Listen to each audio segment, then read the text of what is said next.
This Film is Lit, the podcast where we finally settle the score on one simple question. Is the book really better than the movie? I'm Brian, and I have a film degree, so I watch the movie, but don't read the book. And I'm Katie. I have an English degree, so I do things the right way and read the book before we watch the movie. So prepare to be wowed by our expertise and charm as we dissect all of your favorite film adaptations and decide if the silver screen or the written word did it better.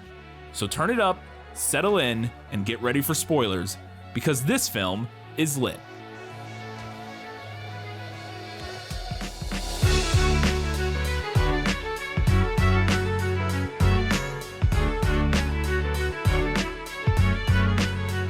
It's a tale as old as time, and one of Katie's favorite movies. It's Beauty and the Beast, and this film is lit.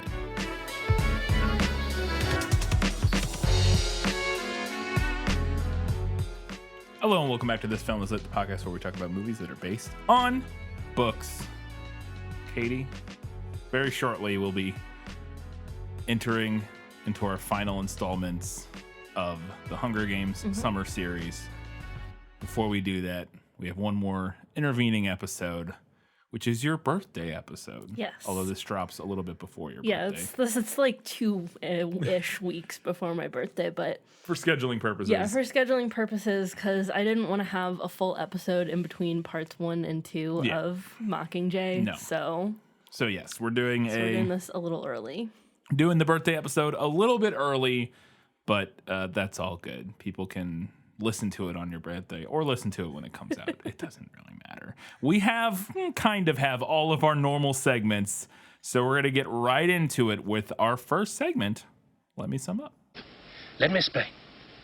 No, there is too much. Let me sum up. Okay, so I just did a movie summary. Okay.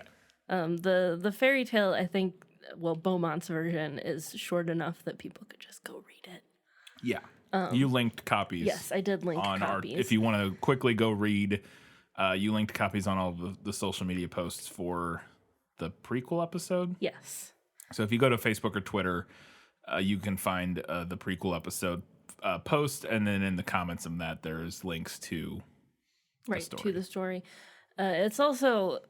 like, Beaumont's version is pretty bare bones, and those bones are, like, close enough to what we get in the Disney version that I just decided to do a movie summary. Yeah. So if you have not seen Disney's 1991 animated classic Beauty and the Beast in a hot minute, first of all, you should go watch it, but also here's a summary. Belle lives in a small village where the town folk regard her with suspicion because she likes to read, despite the fact that she's also very beautiful. One day, her father, an inventor, gets lost in the woods while traveling and stumbles across an enchanted castle. It turns out that the castle is inhabited by a ferocious beast whom he has inadvertently offended. Belle finds the castle and volunteers to take her father's place as the beast's prisoner. Although they are initially at odds, Belle and the beast gradually become friends, and the beast learns to be a better person. After learning that her father is lost and sick, Beast lets Belle go so that she can care for him. While back in the village, Gaston, a man earlier rejected by Belle, riles up the townsfolk and they form a mob to go kill the Beast.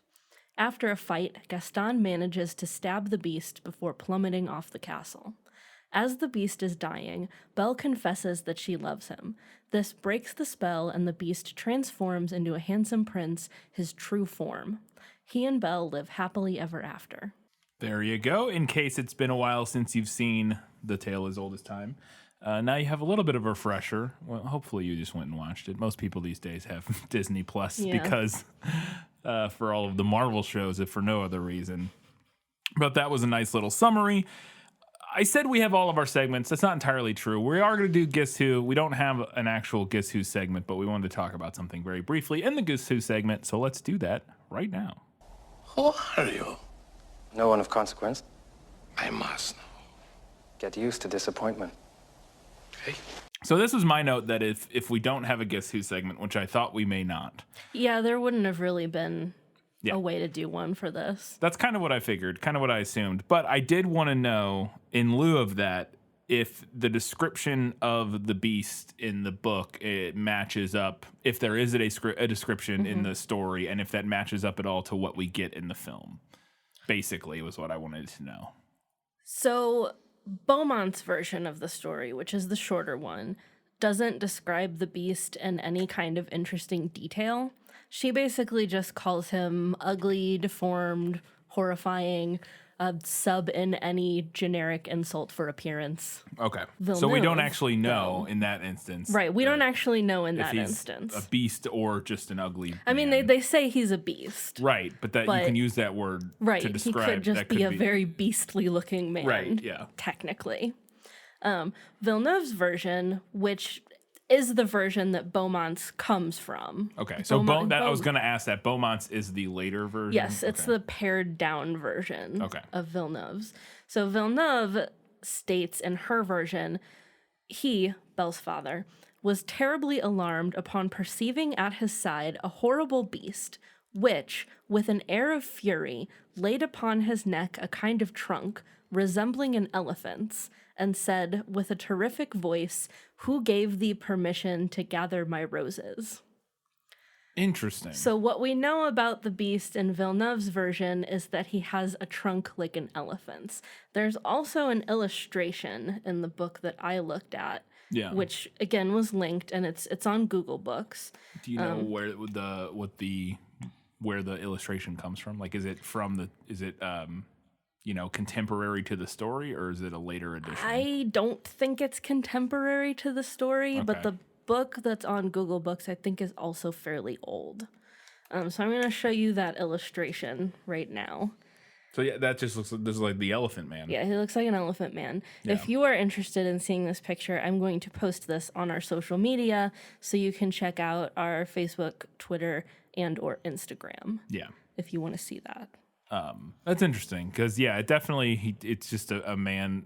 That illustration is just a person who has an elephant head, essentially. Yes, that's what we can see in that, which is also interesting to me because the beast, at least as far as I've seen, is far more commonly depicted as like a boar or a warthog. As some sort of like mammalian. Well, I get elephant's a mammal, but yeah. But yeah, as he has a furry like. Yeah, like with a snout and tusks. A little bit closer to what we get in the movie, actually, which is like a boar, buffalo, bear thing. Yeah, I would say he is kind of like a boar slightly, or he has the kind of tusky, like big teeth, like a boar. Yeah.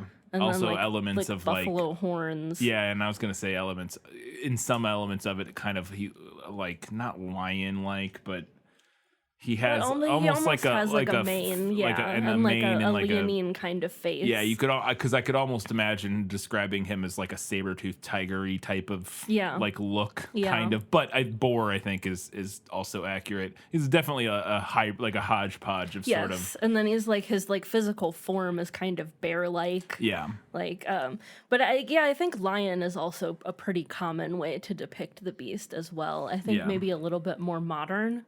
Yeah. Of a way. I'm thinking of the Beauty and the Beast TV show. Yeah. I never saw from the 80s or 90s. Yeah. I think he's more like leonine in that. Mm-hmm.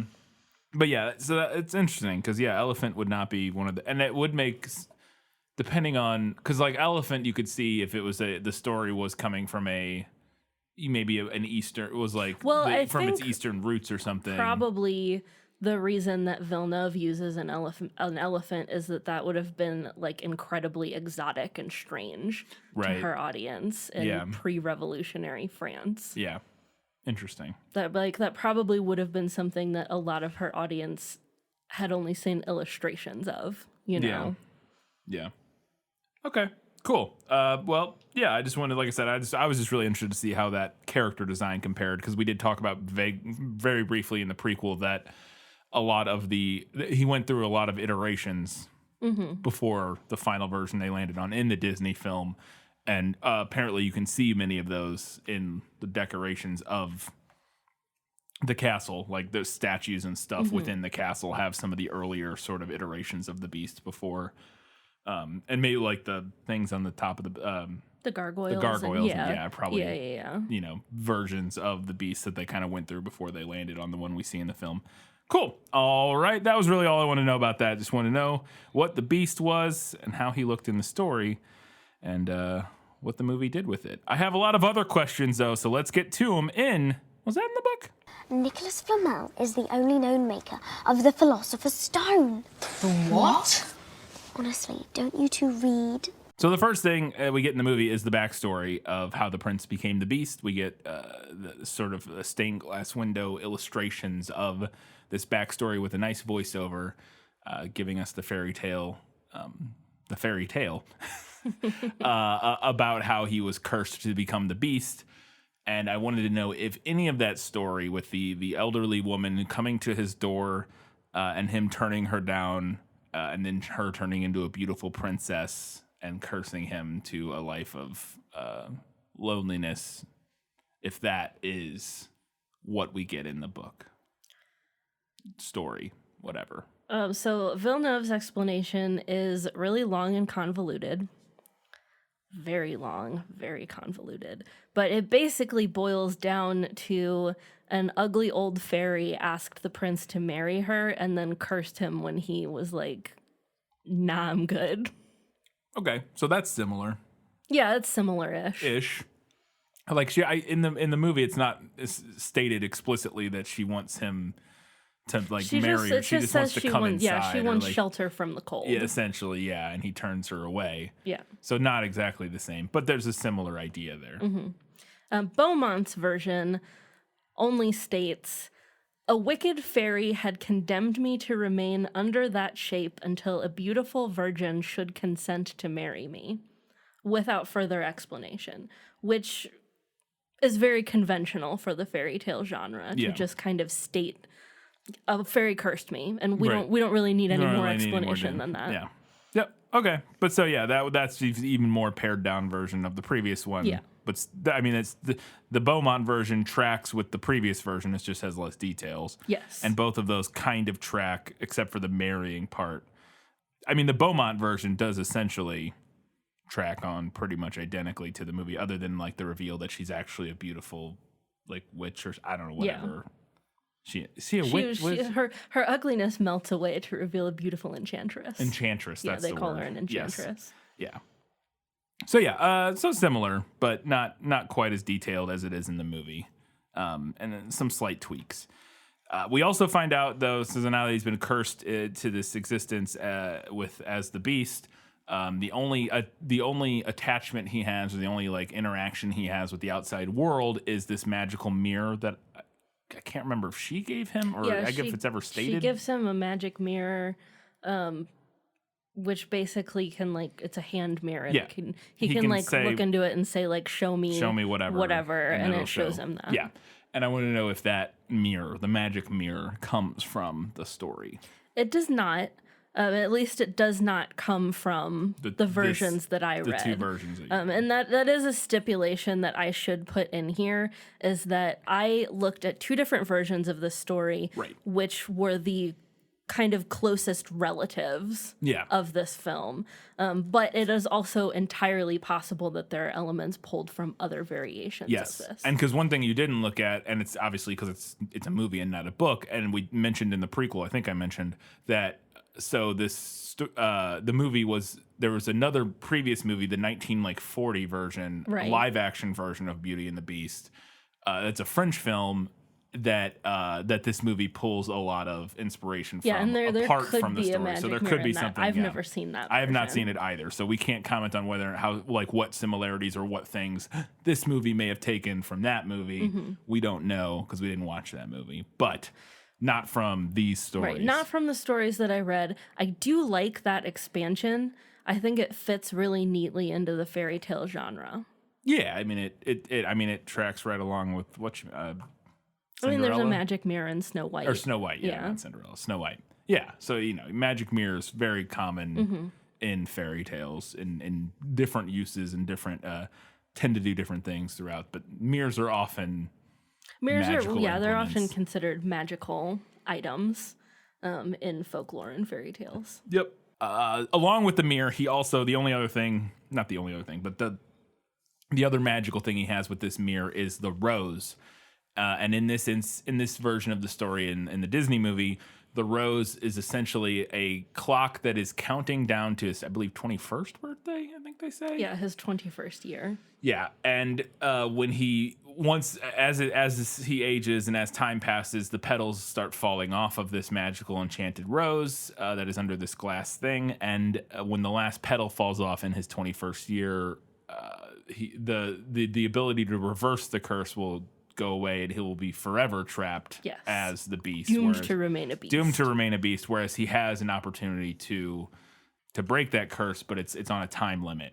And I want to know, one, if the rose is that magical rose is in from the stories, and two, if there is, if the rose or something else, a ticking clock of some sort, or if he has, for the rest of his life to reverse the curse. So the rose is an element in both Villeneuve and Beaumont's tales, but it's not enchanted.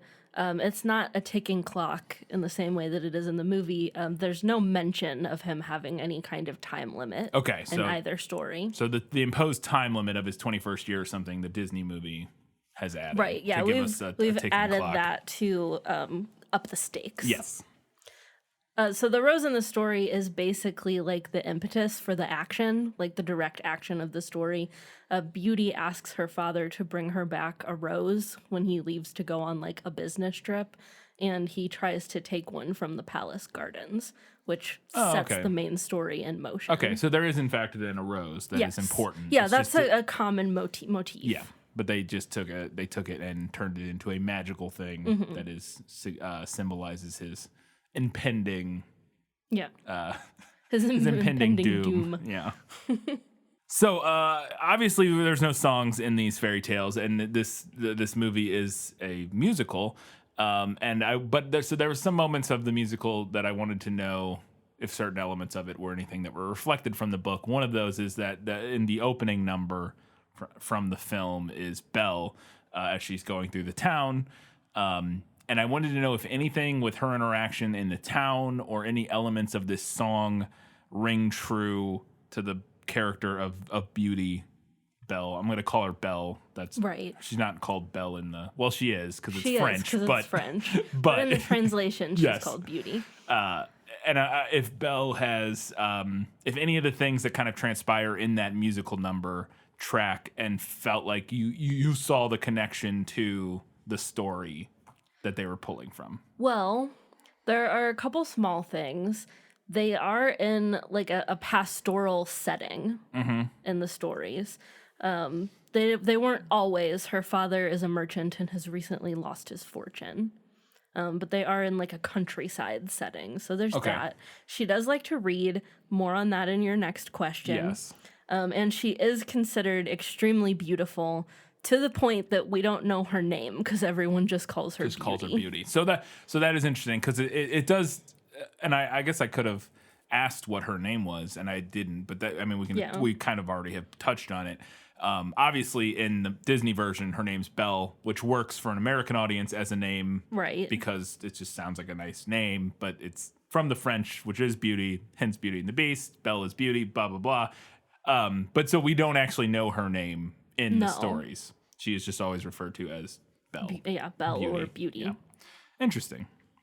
Okay, but she is, and that is one of the things that comes across in that song is everybody in the town does sort of regard her as this very beautiful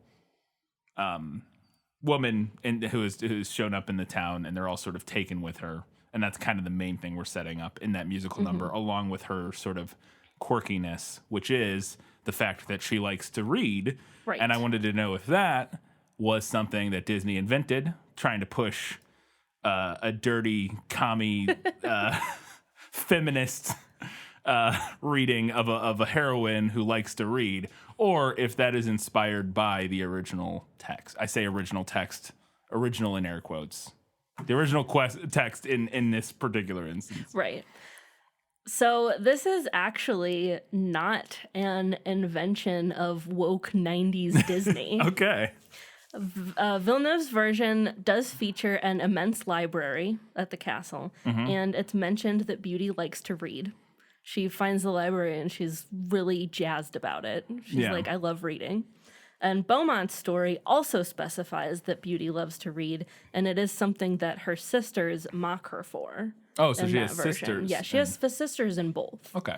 And brothers. Right, They're but not not in super the Disney, important. not in the Disney movie. No, she's an only child. Yeah. Or so it seems. And is that something that the factor that she likes to read? I guess so. The town doesn't. It's not maybe not as something that the town necessarily knows about her, but it is something that her sisters sort of mock. And they're not mocking her in the movie, but they kind of. There's an implied like in that opening number, they're just like puzzled by her. They're like, I don't understand what she's about. Yeah, exactly. And but the main question, her liking to read, is absolutely yes, it is absolutely pulled story. directly from these texts. Cool.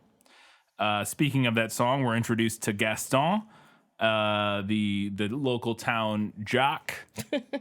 What's the mean himbo? It's just jock, right? I don't know. Yeah. He's like the jock blueprint. Yeah. Gaston. Yeah. And I wanted to know if that character or a similar sort of adversarial love interest to, in opposition to the Beast is something that is from the story, or if that is an invented sort of character to provide us a more traditional antagonist. There's no Gaston in either of these stories. She does not have any love interest that we're aware of. Yeah. And to go beyond the love interest part, is there a sort of, because even if that wasn't, the love angle wasn't part of it, is there any sort of like a human adversary in this story? You know what I mean? Like, there's some animosity with her sisters, but they're not like a direct antagonist, and not specifically to be like. No. Okay.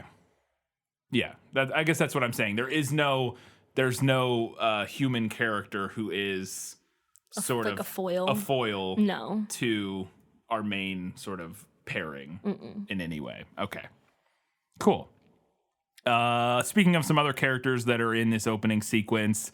I looked this up to see what they were called because I didn't know their name, and I believe they're called the Bimbettes. I've seen that, and I've also seen them called the Silly Girls. The Silly Girl. Well, let's go with the Silly Girls. Which is a slightly nicer name. Yeah. Than the Bimbettes. Those are the three, I believe they're all blonde? Yeah, they're the three blondes who hang out in the town and swoon over Gaston. I wanted to know if there was any parallel there, and I have an idea of what that might be based on what you said already, but if those characters are paralleled in any way in the original text.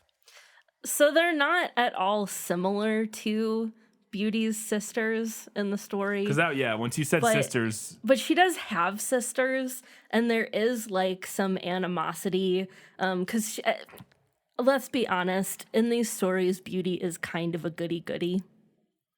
So like at the beginning of the stories, her sisters are kind of like, oh, this one over here. She does have a bit of an obnoxious naivete that kind of she has real big Beth Marsh energy.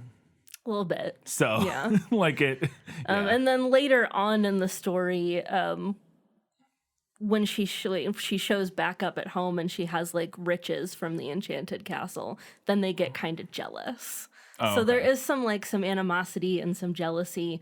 But it's not really the same as what we see from the Silly Girls. Kind of similar. Yeah. Or at least, I could see that being a potential thing that they wanted to include without having the complication of her having siblings, because that makes the storyline much more complicated in terms of like a little bit more convoluted. It makes much more sense to just have her be an only child. Yeah, because then trying to figure out, okay, well, when her dad goes missing, she has to be the one to go look for him, and like you can't, it makes things a lot more simple. Yeah. In terms of that and storytelling. It is interesting because what we get is a very stark paring down of the siblings in this story. In Villeneuve's version, her father has 12 children, 6 boys and 6 girls. Oh, wow.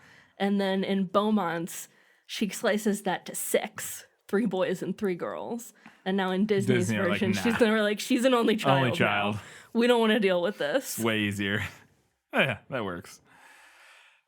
Speaking of Belle's family, I wanted to know because oftentimes, we've done a lot of these not a lot, we've done a handful of these fairy tale adaptations and stuff.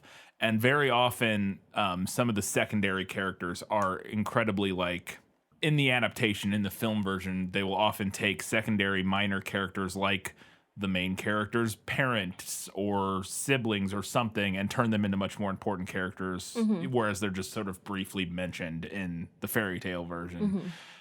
Because the stories are so sort of sparse in their original fairy tale format version. We don't spend a lot of time getting, character background and stuff. Does Belle's dad play a role in is he even really in the story? And if so, what kind of role does he play? Is it comparable to what we get in the movie? And we've already touched on this a little, so it's kind of been spoiled. But yeah. What's the deal with Belle's dad? He actually is pretty comparable to what we see in the movie. He's not an inventor. Yeah, that was my other question, is whether or not, on top of that, if he is in it, if he's an eccentric inventor, which I had a feeling that was not the case. No, he's not an inventor. He's a merchant in both versions of this story that I read. But he does go away on a journey, and that is when he stumbles upon the castle, and Beauty does take his place as the Beast's prisoner. Yeah. So he fulfills a very, the exact same role, really. Yeah, because that was my next question, was if he is sort of the impetus to the thing that spurs Belle into Beast's castle. And it sounds like, yes, slightly different scenarios where in the movie it's because he's running from wolves and ends up in the castle. Right, he ends up at the castle. And then Belle has to go find him and ends up taking his place. Whereas in these stories, he kind of just stumbles across this enchanted castle while he's traveling. And he then, like I said, he brings on the Beast's anger by trying to take a rose from the gardens. And similar to the movie, the Beast tells him that he doesn't have to stay there if one of his daughters will come take his place. Gotcha. So he goes home and he relates his sad tale, and Beauty is like, well, this is kind of my fault, so I volunteer to go. Oh, interesting. So she doesn't go looking for him. He comes back. He comes back. I like the idea that I feel like the movie version maybe makes a little more sense. Yeah. Because I feel like if I'm Belle's dad, I'm just like, well, that guy. Right. I'm just, okay, yep, I'll be back. And I mean, to his credit in these stories, he does try to be like, no, you don't need to do that. And she's like, well, if you don't take me there, I'm going to go try to find the castle anyway, and I'll probably die doing that. So you better just take me so I feel like if I'm him, I'm like, but we just don't go back. Like what? I mean, I think the thing that we need to remember here is that they don't actually know the limits of what his powers are. Yeah, I have a question about this later, so we'll get into that about the whole deal with the castle and stuff, because I have so many questions about that. But we'll so not so many. I really have one question. It is an enchanted castle, so to be fair, they don't actually know what he could do to them if they don't fulfill this bargain. I guess that's fair. So speaking of the enchanted castle, and I know the answer to this because in my research for the movie, when I was doing the movie facts and research and stuff for the prequel episode, I came across that this was added specifically. I think Alan Menken's, this was one of his ideas. It comes from other things, but one of his ideas was to make this a big part of it, and that is the talking/animated household items. Yeah. And I want to know if that comes from the stories. Not exactly. Yeah. So the Enchanted Castle in Villeneuve's version is filled, well, I guess in both versions, it's filled with invisible servants, which is similar to other tales like the myth of Cupid and Psyche, where she's our heroine is waited on by these servants that she can't see. In the sense of when you say invisible servants, not like food's floating up to the table, but she walks into a room and there's a full meal on the table and she doesn't know who, and she never sees any people. Okay, yes. That's what I figured. I just wanted to clarify that it's not like ghosts are waiting on her or something like that. Villeneuve calls them disguised genie. Okay. In her story, the castle in Beaumont's version is also similarly enchanted, but there's no explanation for it other than that it's a fairy castle. Okay.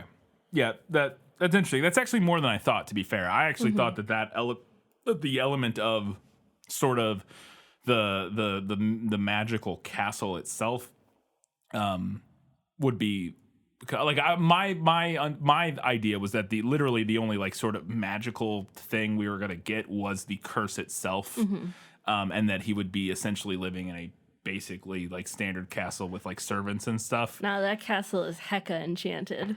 Interesting. Super enchanted. Okay. So I guess that kind of works because we know there's some sort of magical people / something, right, taking care of the castle. The movie just goes, and they're the servants that were there originally, but they're turned into like candelabras and clocks and things, which I do think is kind of a natural extension of this idea of like, oh, things are just magically taken care of. Yeah. And again, we don't know exactly what this idea of from the movie could have been pulled from. I thought I read, and I could be wrong about this, that there was the 1940s. Did they do that? Did something like that. Similar? I could be wrong about that, but I read some note that it came from somewhere, but that it was Alan Menken's idea to make it a prominent part of this movie. I wouldn't be surprised. And again, I haven't seen the 1940s French version, but I wouldn't be surprised if that has an element of like, oh, the items in the castle just automatically do whatever it is they're supposed to do. Right, yeah. Because that's not like an uncommon thing to see in like fantasy properties anyway. Yeah. Like the pot of tea that pours itself and that kind of thing. Yeah, and they could get away with doing some like old-timey practical effects to kind of cheat that stuff. Yeah. Yeah, that could be an interesting, that could be what it was. I don't know. Maybe somebody's seen the 1940s maybe so, version. Yeah. Which, again, then just turning them into characters is a very natural extension of that. Yeah.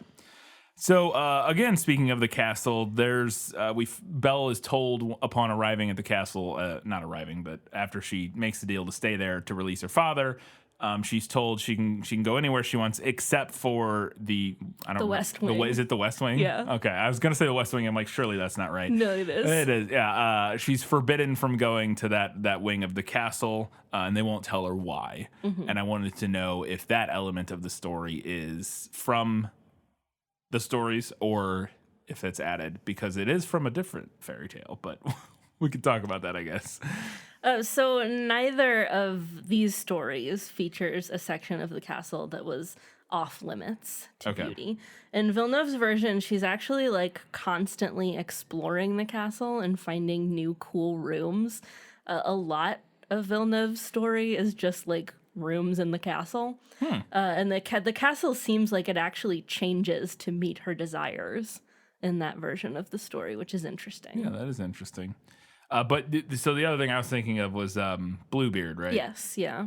And just for anybody who doesn't know, which there is a movie that is I'm sure there are plenty, but there's a recent movie that's a vague adaptation of Bluebeard, right? I don't know if it's a direct adaptation, but when we watched Crimson Peak, I was like, this is Bluebeard. Yeah. That's what I was thinking, was that Crimson Peak is at least inspired by, if not an adaptation of Bluebeard. Yeah, Bluebeard. And in Bluebeard, that is one of the primary, or like it's there's a room that the young bride is told not to go into. Yeah. And so that to me felt like very clearly, if it wasn't from this story, if it wasn't from Beauty and the Beast fairy tale, that it was probably inspired by it's another Bluebeard. thing like the magic mirror that just tracks really well with the fairy tale genre. And Disney is nothing if not masters of pulling disparate pieces from many different properties and rolling them all into one amalgamation of culture that kind of just works. It's like Disney's entire business model. Does she just leave at one point? Like, she just runs away, and the Beast basically just lets her leave. Essentially, like, he doesn't actually like seem to go stop her. Yeah, we don't see him try to stop her from. There's a moment like right after she breaks into the West Wing. Yeah, and he gets mad that she's in there because he told her not to go in there, and she runs away. She runs away, She tries to escape. and he doesn't try to stop her. He doesn't go after her. Yeah. He only goes after her once he sees that, right? Doesn't he look in the mirror? Am I wrong? Or No, he doesn't look in the mirror. He just shows up. okay, so he either could have looked in the mirror or he could have been following her. I don't know. I guess it's complicated, but it doesn't seem like he tried to stop her. He only shows up ultimately to save her in the nick of time from the wolves attacking her, and he is then thus injured in the process, and then she has to care for him. And I wanted to know if any of that sort of story beat was pulled from the story, because I thought it was really interesting that she leaves and he does not stop her, or doesn't seem to stop her. No, that's not really. She doesn't try to escape, so there's not any element of that initial thing. The Beast does let her go at one point to visit her family in these stories, and when she returns, he's near death because she stayed away for too long. But that's like right before he transforms. That's like the end of the story. So I would say it has more in common with the end of the movie. Yeah, that's absolutely the part that I'm going to ask about here in a little bit. Then, that's that part. We mentioned it earlier, and you have said it, but I had to ask: is there a giant library in the castle? Both of these versions do mention vast libraries. Do they mention them having sweet ladders? It's not mentioned. Okay. But this is like France in its heyday. So most likely, There were sweet ladders. Library ladders. Does the Beast have to relearn table manners at any point? Classic scene in the Disney version. He eats like an animal. Yeah. And is when Belle comes and shows up and they're having dinner, he has to relearn how to use silverware, etc. That's not in either of these I stories. assumed not. Yeah. Felt like a fun movie, sort of comic gag that I wasn't expecting of 17th century French fairy tale, or whatever century it is. But and then so now their relationship is starting to grow. They're starting to like each other for reasons that we'll discuss. But at one point in the movie, they're outside. It's now winter and it's snowing, and they have an adorable snowball fight. And I wanted to know if they have a snowball fight. They do not have a snowball fight. Shucks. Another one that I felt like I knew the answer to, but I had to ask anyways. And in that snowball fight, it's a good thing that Beast didn't get to throw that snowball he made, because he would have just murdered Belle. Killed her. He would have just murdered Belle.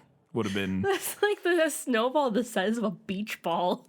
Yeah, it's like 40 pounds of snow that he's gonna hurl at her head. And then for now, the big moment in the movie.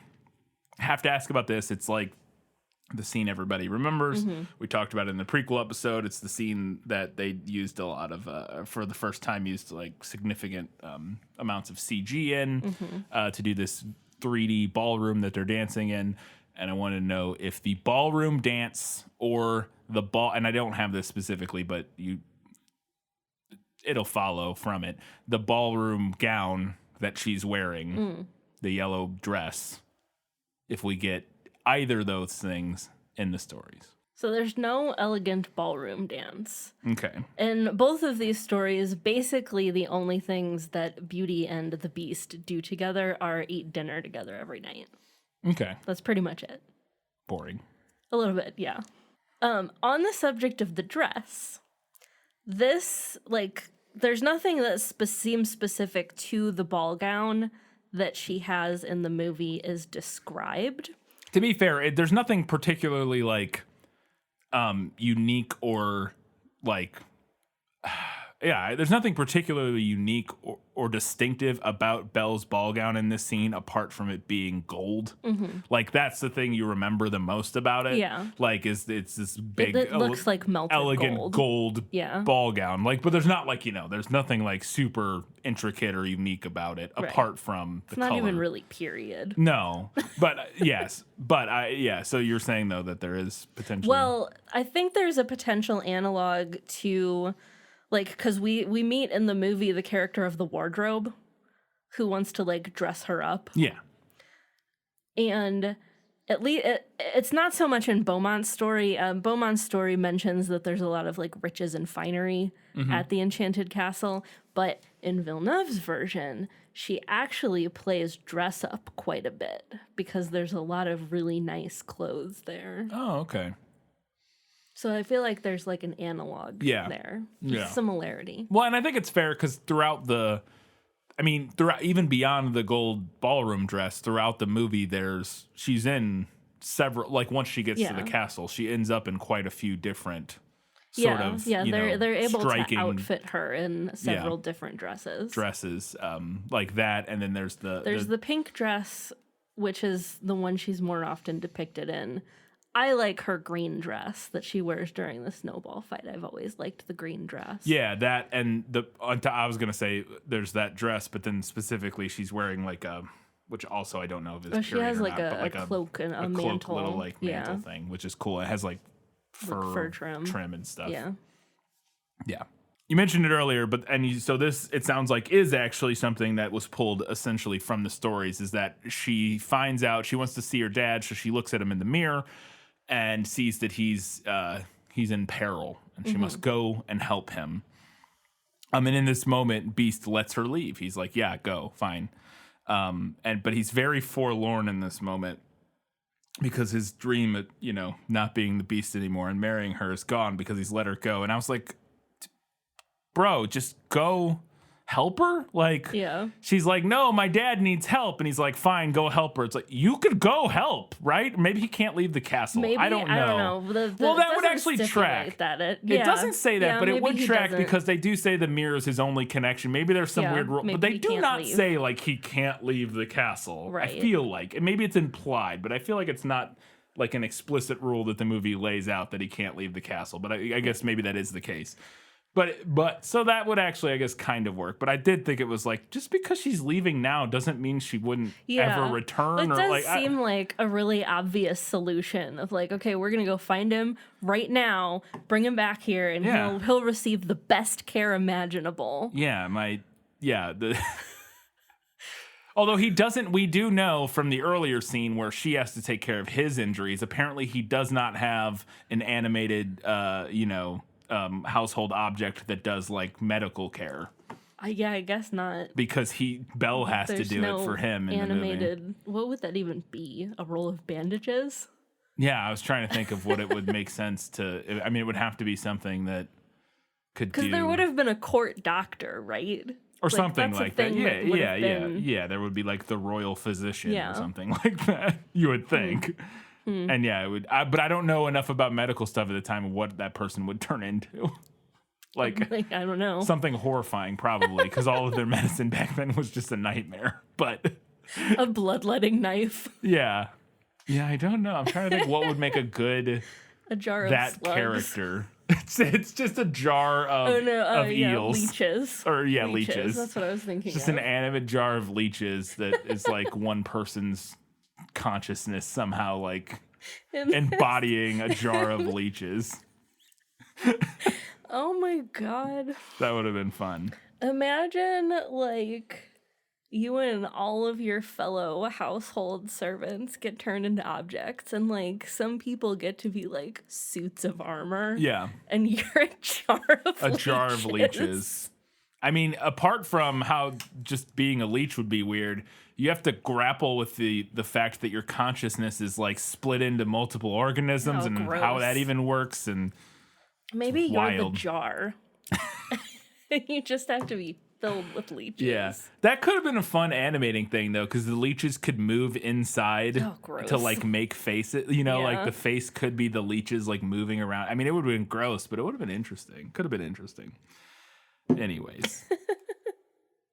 But yeah, but that is from the book. Her letting her let leave. her go. Yeah. She's like, oh, I really miss my family. I want to go see my family. Nobody is in immediate peril, right? Like in the movie. And he's like, well, you can go, but if you don't come back in 2 months, something really bad is going to happen. Oh, he does say that. Yeah. He gives no. The bad thing is that like when because she does stay away too long, so like when she breaks her word, then that like affects him and he starts dying. Okay, it's fairy tale logic. We can't question it. Okay, I was just gonna say because then it does. Yeah, but does him telling her something bad will happen make something bad happen, or would something bad have happened if he didn't tell her?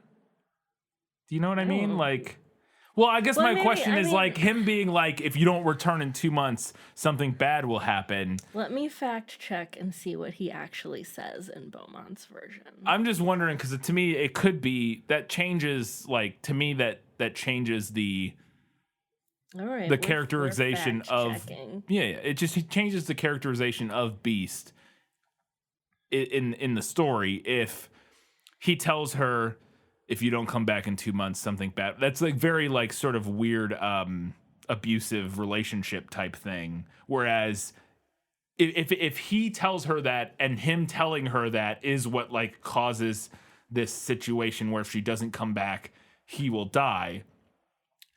Or if there is some weird rule that if she leaves in 2 months, he'll die, and he's just relaying that information to her. And I guess I just wonder I don't know. It's weird. I don't like that. I'm glad the movie got rid of that. Okay. Because I think it's too complicated and weird. So she says, I have so great a desire to see my father that I shall fret to death if you refuse me that satisfaction. I had rather die myself, said the monster, than give you the least uneasiness. I will send you to your father. You shall remain with him, and poor Beast will die with grief. No, said Beauty, weeping, I love you too well to be the cause of your death. I give you my promise to return in a week. You have shown me that my sisters are married and my brother's gone to the army. Only let me stay a week with my father, as he is alone. You shall be there tomorrow morning, said the Beast, but remember your promise. You need only lay your ring on a table before you go to bed when you have a mind to come back. Farewell, Beauty. Okay, so he didn't tell her anything about him. Maybe I'm remembering. I'm not going back and looking for that in Villeneuve's version. It's fine. It's too long. Okay, so it could be from the other version potentially. Yeah. Because that version didn't have anything to do with. Well, he does say he's going to die with grief. Right, but that's just sort of hyperbolic, like lovey-dovey, like, oh, I'll die I'll die a death every moment you're away or something, whatever. Like and then she comes back. Then she found poor Beast stretched out, quite senseless, and she imagined dead. She threw herself upon him without any dread, and finding his heart still beat, she fetched some water and poured it on his head. Beast opened his eyes and said to Beauty, You forgot your promise, and I was so afflicted for having lost you that I resolved to starve myself. But since I have the happiness of seeing you once more, I die satisfied. Okay. So again, that's different than what again, maybe the other version has the other thing where he's like, if you don't come back in 2 months, because that's real like weird abuser stuff. Like I agree. So that and I know Villeneuve's version was 2 months, but I'm not going back and looking. That's fine. That's fine. It's fine. I'm sorry. It's fine. I'm not going back looking for it. I've already suffered through Villeneuve's version once. Okay.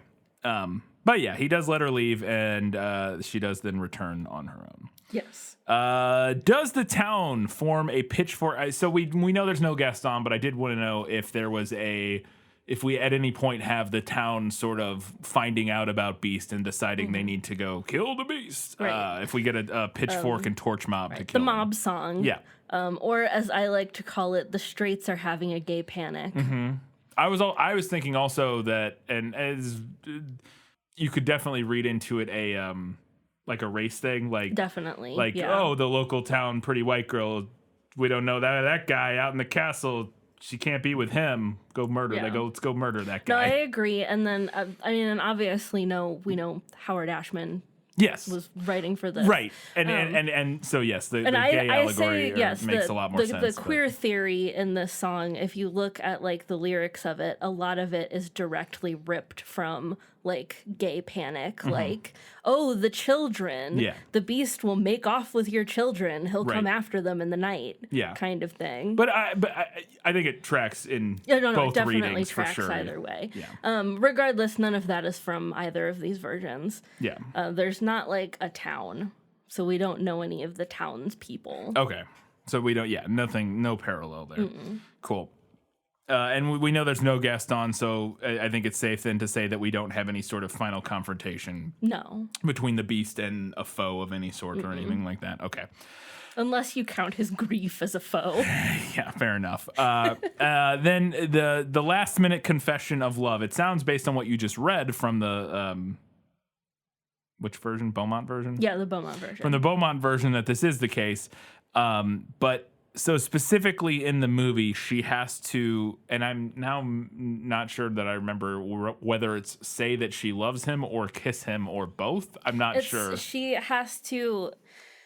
has to fall in love with him, and there has to be some kind of confirmation of that. Okay. Right? Because obviously she already does love him before that exact moment when she says, I love you. Right. But yeah, we would assume that the spell needs some sort of confirmation from her.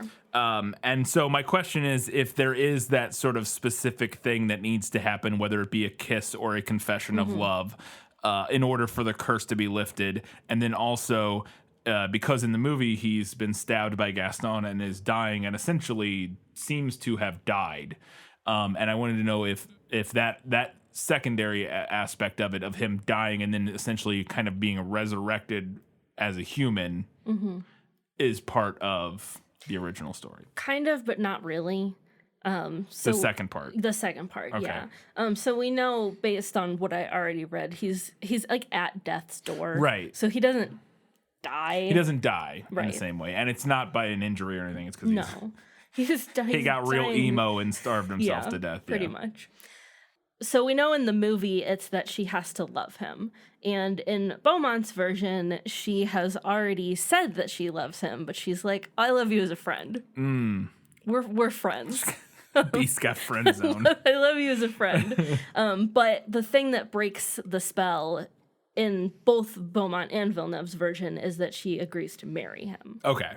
So that's a very specific, agreeing to marriage. Does he propose in the story, or does she, like... He asks her, each night he asks her if she'll marry him. Okay. And she's like, no, I'm good. And he's like, okay, I respect that, and goes away. I do like that the movie got rid of that, like, that. Yeah. I'm not a fan of It's odd. And I just want to reiterate again, in case we have listeners who didn't listen to the prequel, the history of the French versions of this story is essentially that it was told for women and girls who were in or were going to be in arranged marriages. Yeah. So that kind of focus on marriage makes a lot of sense. Marriage and even a focus on sort of finding, eventually over time, finding love in this person that you didn't really have any choice with to be with, and you know, maybe even initially disliked that sort of thing. So he does. It does require a specific sort of event to transpire in order to break the curse. Right. Yeah. The basis of it is that she has to agree to marry him. Villeneuve's version goes like way more complex with it, and she has to have like agreed to be there under like a specific set of conditions and all this stuff. Her version is very complex. Yeah. And then my final question is, once the curse is lifted or is lifting in the process, the transformation, what does it look like? And does it look like anything that you imagined, or does the movie version look like anything that you kind of get from reading the story version? Is it, because the movie version is very magic-y. There's like there's like firework looking things falling from the sky, and then he lifts up in the air and spins around, and there's smoke, and it's very, very magical. And I wanted to know if that felt like it was inspired by the story, or if that's just Disney, making this moment very dramatic. So Villeneuve's version was uninteresting, so I'm not going to read from Villeneuve. Okay. But from Beaumont, we have something that is not dissimilar to the movie. So I'm going to read from Beaumont here. Beauty scarce had pronounced these words when she saw the palace sparkle with light and fireworks, instruments of music. Everything seemed to give notice of some great event. But nothing could fix her attention. She turned to her dear Beast, for whom she trembled with fear. But how great was her surprise! Beast had disappeared, and she saw, at her feet, one of the loveliest princes that I ever beheld. So yeah, at least somewhat. I mean, we get music, we get fireworks, because that's the moment. Sparkling with light. Yeah, that's the moment to me in the movie that always gets me, and it is a really effective moment. Is that when that first little stream of like pink sparkles falls behind her every time. Like the and hair on the like, back of your neck stands up. Yeah. Something's about to happen. Yeah. It's very good. And so it does sound like that, at least from the Beaumont version. We have, I mean, literally mentions fireworks and music and sparkling with light. So I definitely feels, and because we get a similar, the sparkling with light thing, the rejuvenation of the castle as like the light spreads over it. And it turns from sort of the Gothic, horror mansion that it is into a, like all the gargoyles turn into cupids. Yeah. It becomes a much more welcoming and light place. Fantastic. All right. Well, those were all of my questions for Was That in the Book? I have a couple things that I'm a little confused about that we're going to figure out in Lost in Adaptation. Just show me the way to get out of here, and I'll be on my way. Is it lost? Yes, and I want to get unlost as soon as possible. So the rest of the prince's family, I feel like, is mentioned briefly in the beginning of the movie and then never touched on again, and I want to know what's the deal with his family. Is it? I swear that we see in the stained glass thing, we see his parents. I could have swore. I'm gonna tell you, no, we don't. Okay. I could have swore that the prologue just says a young prince lived in a shining castle. Okay. Cool. I could have swore in one of the stained glass things you see like other people, but maybe not. Maybe it's servants. I don't know. It's the servants, I think. Okay, sure. I'll take your word for it. Regardless, that doesn't change my question. What's the deal with? Does he have family? Do we? All right. Like, because he's a prince, he's not the king. Like, who's the king? That's my question. So Beaumont's version doesn't mention his family, probably for the same reason that the movie doesn't, which is that it's not really necessary. Like, I get it as a point of curiosity. I agree. So these questions are not like, I need to know these answers or the story doesn't work. It's just, I'm just curious. But we don't need to know about or meet his family in order to understand and enjoy the story. Yeah. Villeneuve's version gives a long, convoluted explanation about his father being dead and his mother being away leading an army in battle. You got that correct? I got that correct. Good for his mom. Look at her go. But she leaves him in the care of a dubious fairy, which is how he ends up in this situation. Oh, the fairy in that version is like somehow his caretaker? Yeah. Oh. And then she not was just like a random. Yeah, and then he grew up and she was like, we should get married. And he was like, oh. Nah, I'm good. Okay. That's weirder than it initially sounded like from when you described it. Yep. But in a similar light, okay, so yeah, I agree you don't really know much about his family. In a similar light, though, he lives in this gigantic magical castle, and I wanted to know does the town, and you said there's no town in the stories, but do the local people not know about this castle? It seems like Belle's dad just stumbles across this giant castle that a prince lives in. You would seemingly think that the local people would know, their royalty and where they lived and what's going on with them. Her dad stumbles into the front door and is like, is anybody here? And I'm like, what? I don't know. I feel like he would know, or other people would know what's going on. Again, because then also at the end of the movie, they're like, there's a beast living in that giant castle that's always been there. Like, do they not know about it? What's the deal with the castle? So it's not explained in either story. You could chalk it up to fairy magic or to Beauty's family only having recently moved to the area, which is an explanation for why they don't know about it, at least. To me, this is they've recently moved there. Yes. Okay. To the countryside because I don't think that's something in the movie. But. No.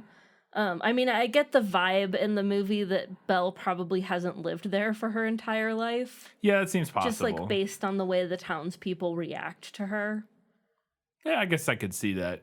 But also, they're all, or at least because they're pretty friendly. Well, I say like the guy with the books seems to know her, but it could have been recent still. Yeah, who knows? Yeah, we don't know how long she's been there. But in both of these stories, they are recently moved to the country because the father, who was a merchant, has lost his fortune. Okay. So they have to go to the country and be poor. To me, this is also similar to like the Prince's family. It's something that just doesn't really matter. and we're meant to just like accept it and move forward with the story, which is a very fairy tale convention. Like, it's very on brand for the genre to have details like that just don't matter. Yeah, and that's fine. I don't have a problem with that. Like I said, because to me, I think the thing that I was thinking might have been the case, because I thought this would also make sense if it was like everybody just thought it was like abandoned or something, or haunted or whatever. And like, so nobody haunted, went. I could definitely like see. like it used to be like the king and the queen and the prince used to live there, but something happened, and you know the king died and the queen moved away, and we don't know what happened to the prince, and it's haunted and nobody goes there because if you go there you'll whatever. Like we've heard, they hear like horrible wailing for, like it makes, you could make it very clearly and make it very easy, like sort of story an easy explanation of the castle and why it's there, or not why it's there, but like why the townspeople like avoid it or whatever, or that sort of thing. So I was just wondering if there was any explanation like that. There's not. Okay. I think it's interesting though. Both of your questions are things that the 2017 live action remake attempts to retcon. That doesn't surprise me. And I'm now very interested to see what you think about how it attempts to retcon those. I mean, because there's ways you could do those things, like, or attempt to address them that would be stupid. And like, I agree that they don't need to necessarily be addressed. The movie works fine as it is without really ever, especially because it's primarily for children. They don't care, or you know what I mean? Like, they don't care like what the backstory of the prince and his parents are. Like, that's not important. But I do think that there is, and so I do think there's a way you could do it that would be interesting. I also think you could do it in a way that's clumsy and unnecessary and doesn't really add anything. And maybe that's what the 2017 version does. But I think you could do, like I said, do the version where you do give a little bit of an explanation that at least sort of satiates some of that, like, or not even satiates. I think that just does some world building that is interesting to a more not thoughtful reader, but like an adult or somebody who's like wondering, like, what's the deal with this? I don't know. To me, the 2017, and I have not seen the 2017 version. I have. So.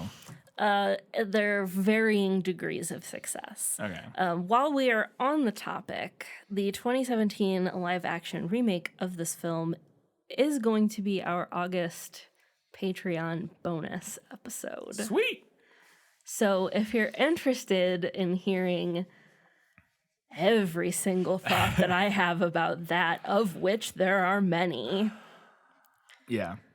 that'll be available at the $5 and up level on our Patreon. There you go. In August. Look forward to that. I bet I like it. I have a lot of thoughts on that movie, and I bet we're gonna disagree. I bet I'm just gonna like it. Probably be like, yeah, it's fine. It's good. I mean, it's not. I'm sure it's not gonna have some of the magic that the 91 version does, but I feel like I'm just gonna be like, yeah, it's pretty good. Makes sense. I get it. All right.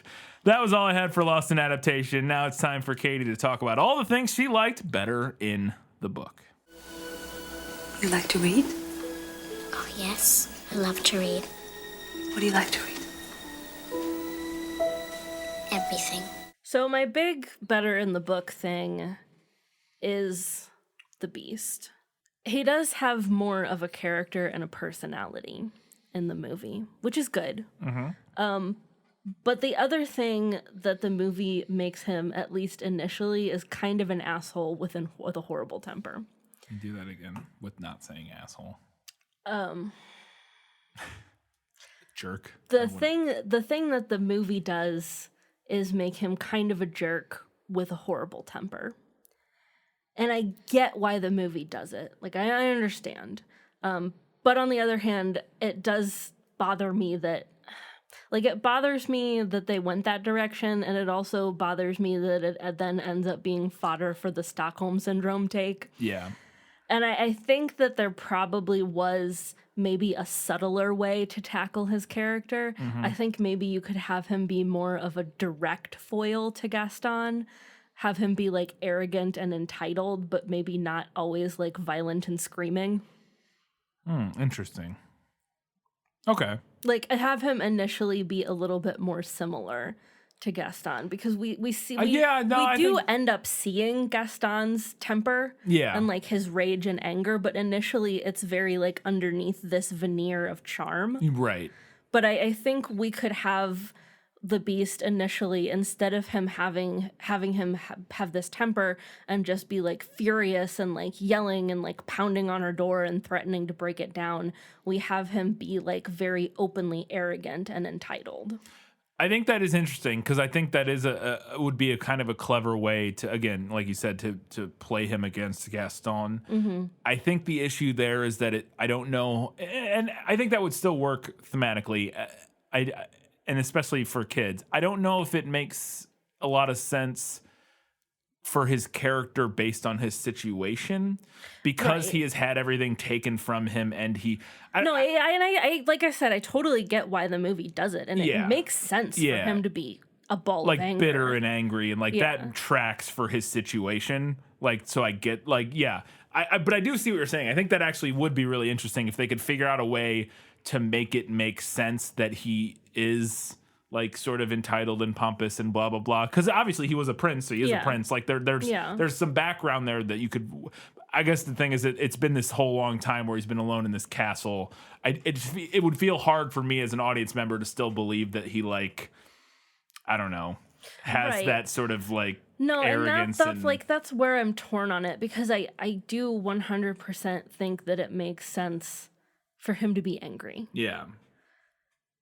I just also think that it ends up being like not a really good look when he's like banging on her door, like, I'll break down this door if you don't come out.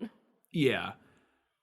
No, I think there were maybe some like different decisions that could have been made in regard to his characterization to avoid that. I agree. Yeah, I think it would have been interesting to see. I'd be interested to see what they do in the 2017 version, if they address that at all, or change that initial sort of interactions between them at all, you know, in different ways to either make it a little less. Because I think there is something to be said for his character making sense. It making sense that he's like this bitter, angry person, having been cursed and trapped in this castle for years and years and years or whatever, and him just being angry about it, and then very quickly sort of getting over that and working through it. Mm-hmm. But I think there is at least an element of sort of a problematic thing there, of that there is inherent, or there is a potential sort of problematic theme, or not theme, but idea, narrative that the story you could gain, or that you could glean from the story, that if you push through the angry temper tantrums of your potential love interest, that maybe one day they'll be nice. Like you can get like, and that's part of, like you said, that is what fuels some of the like the Stockholm syndrome type takes. Yeah. And I do think that there is like something kind of problematic about, if you read this very surface level and you don't pay super close attention, you know, if you just saw the movie once, you could kind of, and you only took away bits and pieces of it and not like the whole thing, you could see, I could forgive somebody for going like don't love that this movie seemingly, like, you know, again, without analyzing it too closely, tells girls that, like, don't worry if at the beginning he's like breaking things and screaming at you and threatening to break your door down, he'll probably come around. Like, again, that's not the full reading of the story, but I get. Right, then that's where I feel torn, because like I understand that reading, but I'm also like, but there's more nuance than that. But also, as this something we should put in a children's movie. Yeah, that is where it's complicated. And I agree with that. Whereas it is potentially, and that's why I like your sort of rewrite of it, as I like it, at least thematically, your rewrite of him as sort of pompous and entitled, maybe, versus like rage filled. Because I think there is maybe a less harmful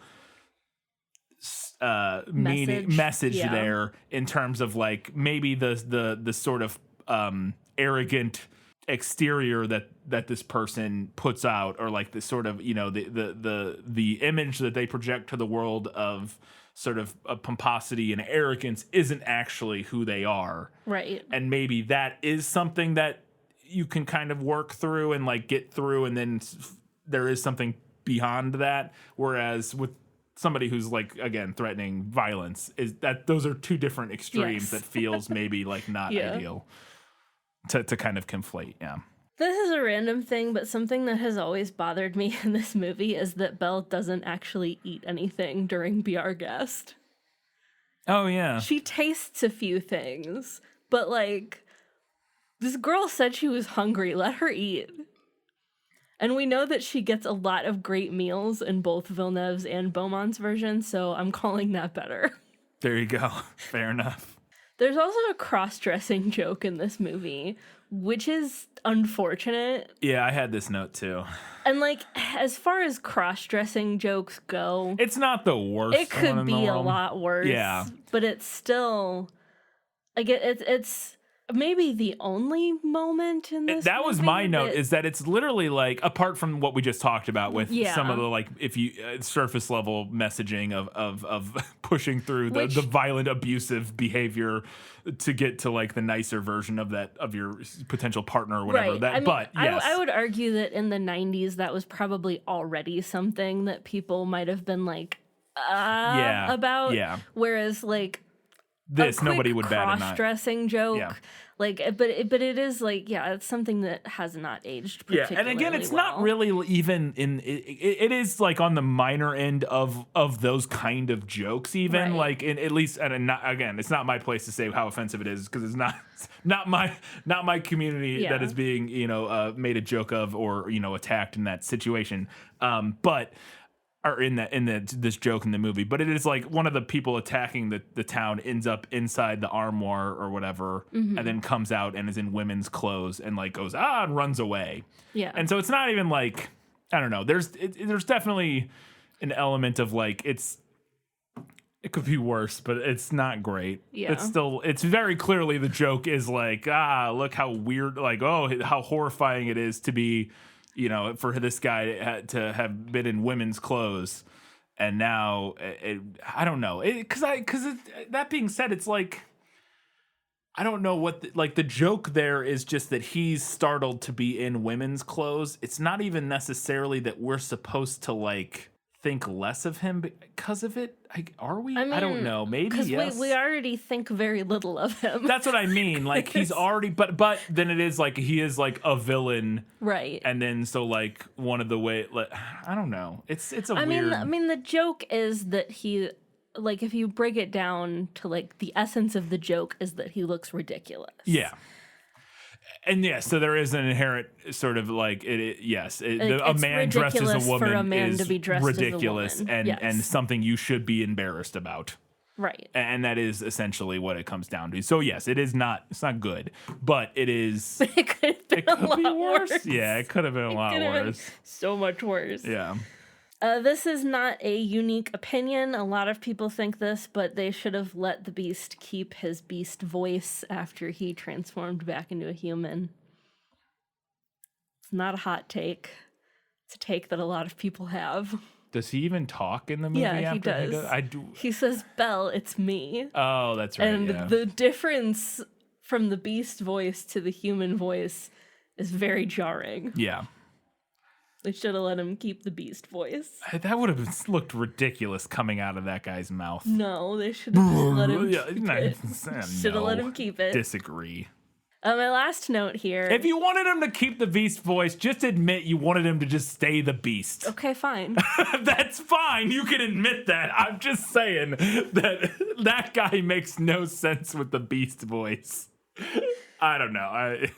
But a lot of the appeal of the Beast is his voice. I get that. I understand that. And I get why the voice is like, but I think maybe maybe it shouldn't have been, maybe his voice should have been more close to the Beast than it ends up being, but it shouldn't have been the same. He shrunk like a lot as a human, as a creature. His lungs definitely shrunk. His vocal cords definitely shrunk. Is that what makes your voice deep? Large vocal cords? It's part of it. I mean, that's why larger people, like tall, big people, have deeper voice. Not always, but like generally, right, fair enough. That is a huge part of it. It's because when you're larger, you have longer, all of the body parts are larger, and thus you scoured through IMDb trying to figure out if it was a different person. Yeah. Or if it was the same person, like, doing a voice for the prince, and I couldn't find anything. You couldn't figure it out. There's no credit for the prince. Interesting. It's probably the same person. Because, I mean, they're definitely doing some, like, digital manipulation and stuff to his voice in beast form. I think it's probably just the same. I think it's the same guy doing a voice and then having it manipulated slightly. Wouldn't surprise me. Okay, so my last note for Better in the Book. I mentioned earlier that Beauty has sisters in both Villeneuve's and Beaumont's version, with sisters with varying levels of treachery. In Beaumont's version, her sisters convince her to stay past the amount of time that she agreed to because they think that if they send her back late, that the beast will be angry and gobble her up. Mm-hmm. So in this version, in Beaumont's version, at the end, Beauty's two very treacherous sisters end up getting transformed into statues and are cursed to behold her happiness for all time. Savage. Which is, yes, this is the exact kind of fairy tale brutality that makes me love the genre so much. Yeah, no, that's intense. They should have, they could have done it with the Bimbettes or whatever. I feel like they should have done that with Gaston. Oh, yeah. Instead of him having him fall off the castle, he transforms into a statue and has to watch Belle be happy forever. Because, that actually would have been a great change. Instead of killing him, I think that would have been fun if instead of killing him, he gets there just barely too late or something. Like he stabs her, he stabs Beast, and then he falls down like, like he doesn't die. Like he stabs Beast, same thing. He falls but he just like lands like onto another roof down a ways or whatever, like where he climbed up from basically. And then he starts climbing back up again, and he gets there like onto the railing right as he's the transformation, like and the confession of love and everything happens. And then as the castle is transforming, it's turning all of the good people back from, animated parts of the castle and stuff into their normal selves. And it's kind of like a yin and a yang thing. It takes Gaston and he turns him back into a statue or something like that. Or I think even more fun, instead of turning him into a statue, he becomes like an animated something or other. Yeah, like the curse kind of like it gets passed on to him, and like he has to I don't know. I think it could be fun. All right, it's now time to find out what Katie thought was better in the movie. My life has taught me one lesson, Hugo, and not the one I thought it would. Happy endings only happen in the movies. Okay, so first off, y'all probably saw this coming, but I have a few complaints about Villeneuve's version of this story. So first off, it features a really odd plot element where the Beast, but as the prince, like in human form, appears to Beauty every night in her dreams, and she doesn't connect the dots, which I felt like complicated her eventually like falling in love with and agreeing to marry the Beast. Yeah. Well, yeah, it doesn't make weird way. It doesn't make any sense to I mean, it's weird. I guess if she doesn't connect the dots, the whole message still works. Like if she doesn't figure out that this person she's seeing in her dreams is the prince. Well, no, she doesn't. But I don't know. It rang very weird to me because the whole time she was like, well, my dream prince, I think because he keeps asking her in these dreams to set him free. But he doesn't say that he is the Beast. Right. So this whole time she's like, my dream prince, I think he might be captive somewhere here, and I'm in love with him. I need to find him.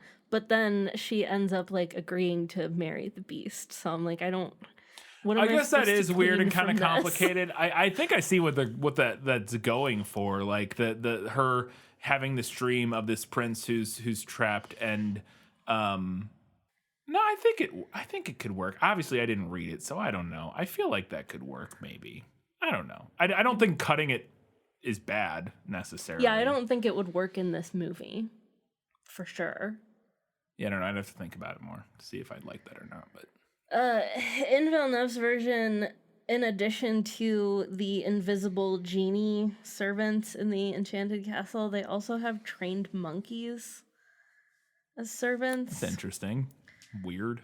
And I can't help, and maybe this is me having internalized racism, but I can't help but feel like there's a weird racial thing going on there. I mean, there definitely could be, for sure, depending on. I don't know what this types of. I mean, yeah, no, it seems very likely. Again, I don't. When was this story written? 1800s. Yeah, then yes, sometime. there probably was. That's probably very much the case then.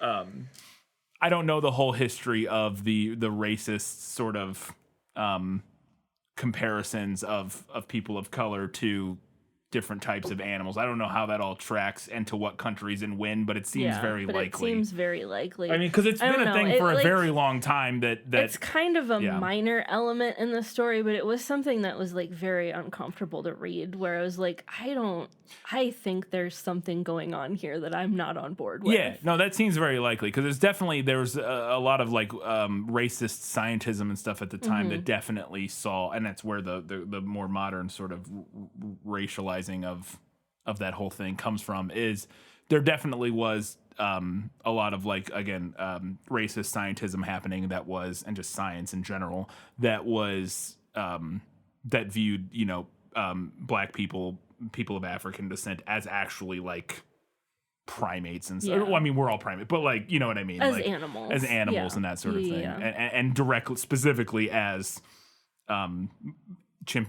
apes, that sort of thing. Like, Yeah. yeah.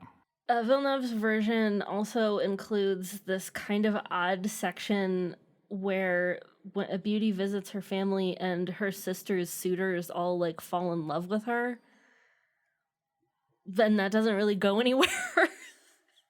It's just like this weird aside for like no reason halfway through the story.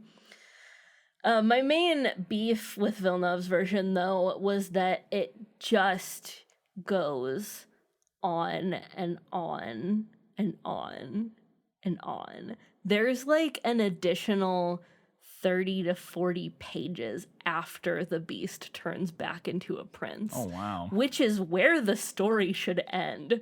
And I feel very comfortable making that call. That's where the story should end. But like her version goes just like on and on and on. And then it turns out that Beauty was never the merchant's daughter at all, but she was actually like a missing princess from an island. It's quite the unnecessary turn of events. Yeah, that's wild. It seems like something Disney would have pulled for a sequel. Well, that's not I mean? Like, what happens in Tangled. I was about to say, wait, Entangled? She's a missing princess. Oh, from an island kingdom.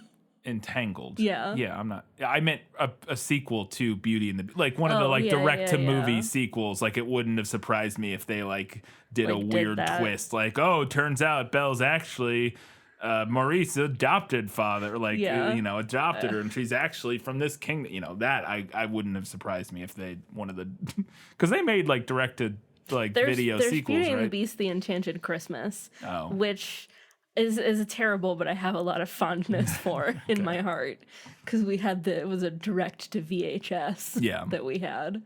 But thus ends my beef with Villeneuve's version of this story. Beaumont's was spare, but I preferred it. On to the actual movie. I love the prologue of this film. I love the stained glass. It's beautiful. It's also a great nod to the classic Disney fairy tales that started with an opening book, but it still feels connected to that, but it still feels like fresh and original and very in line with the story that we get. Yeah. Yeah, and actually, it's not even just the open. We bookend it. Like, we start and end on the stained glass. I love the music in this movie. Bold claim. I know it's not a hot take, but I love the music. The opening number of this film is so perfect. It tells us everything we need to know. Disney wanted Broadway. We talked about that in our prequel. They wanted a Broadway musical. That is absolutely what they got with this film. Fun Katie fact. I can sing this entire score from memory. All of it. Every single song, even the mob song. Okay. New patron reward level. If you get us to several $1,000s a month, we will record a fully orchestrated version of this. Fully orchestrated. Well, I say fully orchestrated. I guess I mean we'll get the karaoke version. We'll get the karaoke version. Sing the whole thing. I'll sing. I do all the parts in the opening number. There you go.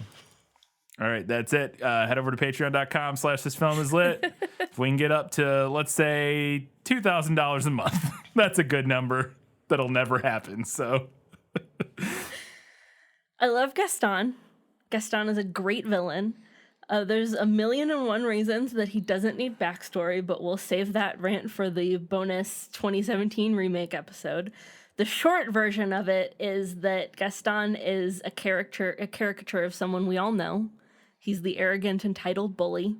Everybody loves him. They fall in line behind him, even though his actual actions are repugnant. But this story begs for a direct villain. And making him a kind of foil to the Beast works better, I think, than trying to somehow work in Belle's sisters as the villains. I agree. And with that, too, I feel like we're retreading kind of familiar Disney territory. Like, we're going back to, like, Cinderella and the Wicked Stepsisters. Yeah, it definitely would have been. I think Gaston is an improvement on the story. Yeah. I love the way the movie maintains the rough outline of this story while making changes to like the characters and their motivations and just like tweaks here and there, but like the skeleton is kind of the same. It actually, and I really love that. That was one of the things that stuck out to me in the book segment, is that much more of it was actually from the book than I expected. Like very often with these fairy tale stories, the answer is like no to everything I ask, like almost, you know, and so it was a little bit of a surprise and interesting to see that a lot of sort of the beats of the story were in fact from the fairy tale and not just made up by Disney. Yeah. You know what I mean? Yeah. And now just a bunch of random moments from this movie that I love, that are all reasons that I love this movie. Some Cogsworth lines. Who said anything about the castle being enchanted as a fork runs by? Yeah. If it's not Baroque, don't fix it. Classic. Boo. Get out. Don't like. Flowers, puns are bad. Get out of here. Flowers, chocolates, promises you don't intend to keep. I had that line. That's Great line. I think I had that in my odds and ends. I think I remember reading in the as I was looking for stuff for the prequel episode, I'm fairly certain that was an act, either improv or was the actor came up with that line. Like it wasn't in the script. That wouldn't surprise me. Yeah. I love the scene where the Beast doesn't know how to use a spoon. We mentioned it earlier. Yeah. It makes no gosh darn sense. Yeah. But I love it. It's not that he doesn't know how to. He's just forgotten, Katie. He forgot. Yeah. Forgot how to use a spoon. You know that thing that's real easy to forget how to do? Use a spoon.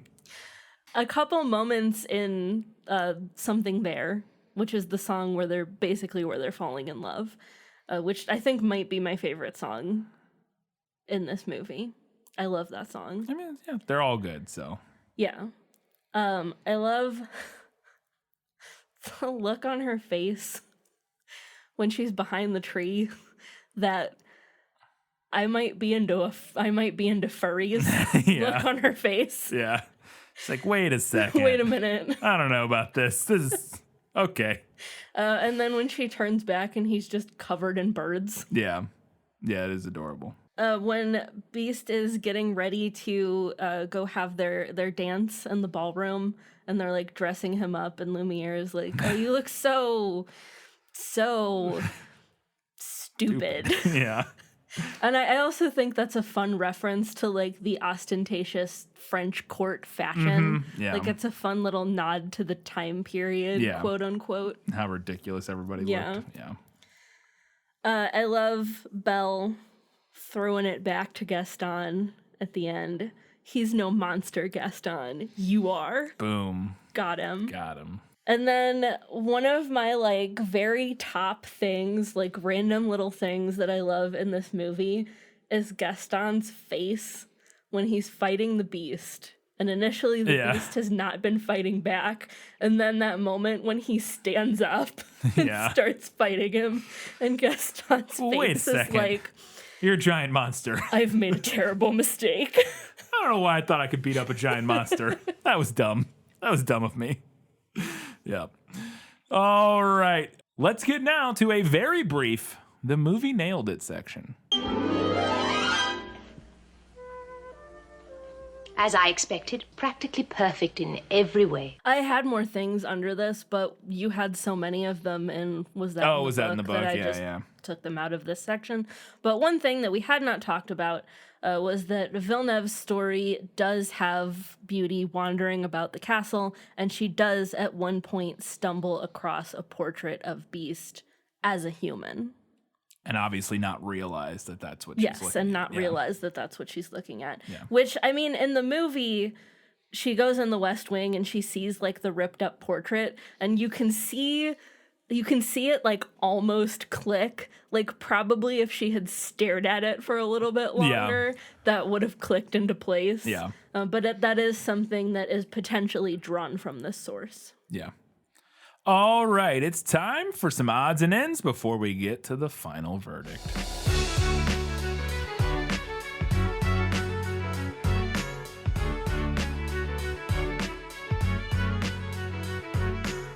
We did mention in our prequel that this movie reuses some animation. Yeah. We talked specifically about the dance at the end being reused animation from Sleeping Beauty, and which part of that was because they were on a very tight schedule with this movie. They made it in basically half the time that they usually allot 2 years as opposed to 4. Yeah, because to an they had animated feature. Spent a lot of time working on previous iterations of the film that didn't go anywhere. And then this is not something that people don't know. This comes up in Disney fun fact lists all the time. But I did want to mention it because we didn't bring it up in the prequel, which is that there is reused animation of Bambi's mom at the very beginning of this, the deer outside of the castle. Yeah. Yep. Bambi's mom. I always forget that the opening title card, it's not the opening. I mean, it's, the title card of this movie that says Beauty and the Beast is ribbon and stone. Yeah. Because the it's such a unique title card, and in my head the title is always, I only ever see the version that's on posters and on the where it's the just movie like covers script. Where it's like gold script, often with like a blue background, because blue and gold is such a is what the colors people think of with this movie, because Belle in the gold dress and the Beast wears blue a lot, and like that's just what we think of a lot more often than. And so seeing it again this time, I was like, oh, that's right. It's got that. Beauty is in like red ribbon, and then the Beast is in like stone. Yeah, it's a very interesting, like, kind of unique title card. Yeah, and it's just one of those things that's funny because like my head never thinks of it. Like I never identify that. Like I feel like you don't ever see a movie poster or any sort of art associated with Beauty and the Beast that is that. Yeah, nothing red and ever gray, incorporates it. Yeah, it's like, oh, that's literally the opening title. Okay, yeah, I just thought it was interesting. So, beautiful enchantress that rolls around cursing crappy men. Dream job. It's a pretty good job. I'm gonna be honest. Like, if anybody's hiring for that specifically, I would like that job. I think that's something you gotta be born into, or maybe an apprenticeship type of thing. You gotta. Well, that sounds classist. I want that job. There's something there. You mentioned that was like your favorite song, but at the end of that, there's this moment where Chip asks.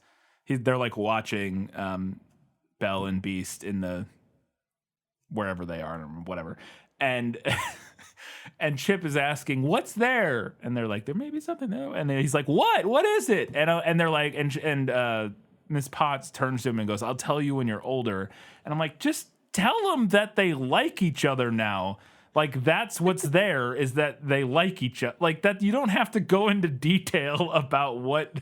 I don't know. I mean, I get the moment. It's just I felt like that was poor parenting. Like, it's odd. just be like, they've grown fond of each other. You like, I like, do remember like being a kid and being puzzled by that like specific exchange. Yeah. Because to me, it was very clear that the thing was that they liked each other. Yeah. So I didn't understand why she wouldn't just say that. So Yeah. I was like, okay, is there something I'm missing? Yeah.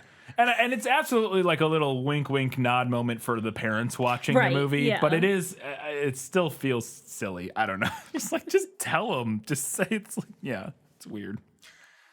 I also just want to point out that the curse that this film opens with is actually gender inclusive. Is it? Yes.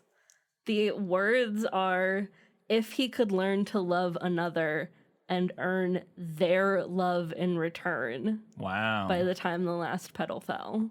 I really missed out on We missed some opportunities there. on the beast ending up with Gaston. I just want to point out, there's a lot of room for interpretation. That's fair. No, absolutely. So there's the ballroom scene. There's this moment in the ballroom scene where right as they're beginning to dance, along with forgetting how to eat. The prince forgot how to dance. I guess he remembers how to speak and yeah, all kinds of things, but he's forgotten. It's been so long, I guess, that he's forgotten very simple things. But Belle's kind of guiding him, and there's this moment where she puts his hand on her back, and his hand fits around her entire torso. Yes. Just envelops her torso. And I was like, boy, I feel like that really awakened some things in some young people watching this movie when his entire hand just surrounds her entire body. I was like, yep, that's a thing for people. It's not. Yep. I was like, yep. Yep. Just thought it was funny. This movie's beautiful. Mm-hmm. I love the backdrops in this movie. Yeah, you do get some really gorgeous They're vistas. really gorgeous. Mm-hmm. I think traditional, like non-3D computer animation is far overdue for a renaissance. I think it's going to come back. Like Disney's going to start making 2D animated features again. Because I know it's expensive, but they haven't put out a 2D animated feature since 2011. Yeah. So that's been 10 years. So I feel like we're very ripe for a renaissance on that. Yeah, and you can fake it. I feel like they could fake it so well. There's no way that it would, because it wouldn't be nearly as labor intensive to make a movie that looks like this movie, or pick any of the sort of 2D golden age Renaissance Disney films, but do it completely digitally, all through computer animation, but just not, but just have it be 2D I feel like you could mimic it in a way that is way less labor intensive than obviously what they used to have to do, but would look like one of these movies. And it wouldn't surprise me if we did get something like that. Because they'll never go back to making the movies the way not that the 3D digital stuff isn't also stunning in its own way, but I think there is something about, especially something that is as well crafted as this movie. Mm-hmm. So we just talked about the ballroom dance. After the ballroom dance, when they go out on the balcony and they're sitting there, Belle, the way she is sitting in that scene, it's something that kids would never notice. But she is sitting in a manner. She is so clearly thirsty for Beast in that moment. It is like watching it as an adult. It is like, I don't know. It's very striking how obvious her. They just had a very romantic time. Right. Okay. I understand it. if you watch that scene, also his her body language, her whole right. torso. I understand. And her body language in that moment makes it very clear how she's feeling. And it is wild to me as an adult. Okay, I'm going to skip slightly ahead in my notes and then I'll go back later, because I also have a note about the scene right after the ballroom scene. Mm-hmm. Because this is the scene that utterly destroys the Stockholm Syndrome take when he lets her go. Yeah. And if she had Stockholm Syndrome, if Belle had Stockholm Syndrome, she would not have left. Yeah. But she does. She leaves without a second thought. Yeah. And it is also this moment where we understand like how deeply the Beast has changed. Mm-hmm. Like he lets her go even though it certainly means he's going to be cursed forever. Yeah. But yeah, if she had Stockholm Syndrome, she wouldn't have just left. No. Come on. Yeah, absolutely. I absolutely love that Gaston's horse has red and yellow eyes. Because it's like the most evil horse that you could ever Nobody evil. realized that Gaston was evil when he had a red-eyed black horse. He's riding around on a freaking... He's riding on, like, the... Yeah, that's what I was... Shoot. The Headless Horseman horse. Fair enough. Yeah, I was going to say he's riding around... he's on the horse that the Nazgul ride around on in Lord of the Rings. That is a Nazgul horse. Yeah, you're right. Fell beasts. No, those are the ones that fly. Whatever. The fight at the end where the household objects, the castle hold objects, are all fighting the townspeople. I just want to know where the suits of armor were during this fight. Would have been too easy. Because we saw the sentient suits of armor earlier. Yeah. The movie teased them. There was no payoff. No. We don't see That's not fun and wacky if the suits of armor come out and just murder everybody. Just like slice all their heads off. I also feel like the sentient knives should have been way more involved in that fight. We wanted fun, wacky, like Home Alone hijinks, not all of these villagers being wholesale like murder. Yes, just slaughtered in a bloodbath. That was not the vibe they were going for in this scene.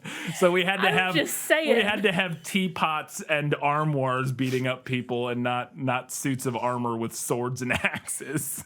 Yeah. I love in that big fight when we get up to the roof, there's a moment where Gaston now it's raining and the wind is blowing and his ponytail has come out and he's looking very feral. And I was like, boy, wild and wet Gaston could get it. Like he's looking very... It is the most attractive he ever is in the film. Yeah. I will say. He's not my type by a long shot. No. But yeah, that feral Gaston. That moment where it's raining and the wind's blowing and his hair's down and everywhere. It's like, all right, I get it. Okay. I get it. I see what the silly girls were on about. Yep. A couple other things that I wanted to note. I want to know, and I'm going to need a horse person to tell me this, if we have any horse people, listeners. If Philippe could have actually taken Belle back to where Maurice got lost. Oh, could he do the Lassie thing? He's not Lassie. Yeah. I just want to know if that's a thing that a horse could potentially do. It seems unlikely, but I don't know. I feel like it seems unlikely, but I don't know. I don't personally know any horses. Yeah. I was never a horse girl. I don't know a lot about horses. Me neither. So if anyone knows if a horse could do that, please let us know. Also, when I was a child, I had like a bouncy horse. Yeah, like one of the like with the springs that you the springs. Like the non-motorized version of the thing at every grocery store back in the 90s that you put a quarter in and it would bounce. Yeah. And 100% named it Philippe. I have a picture of me on Philippe, and I will be sharing that. Does it look like Philippe? On our, not really. Oh. But it was one of my favorite movies at the time, so I was like, horse. Perfect. Obviously, the horse is named Philippe. Gotta be. Clearly. But yeah, I will be sharing that. Sadly, it is not a bouncy Clydesdale. Yeah. But I did name him Philippe. Mm-hmm. The other thing that I just want to talk briefly about is how Beauty and the Beast, this Disney version of it, this is at its core a story about people who have been rejected by society and find solace in each other. Mm-hmm. And how much Howard Ashman's fingerprints are all over this story. Oh yeah, absolutely. And that is one of the things I talked about in the prequel is how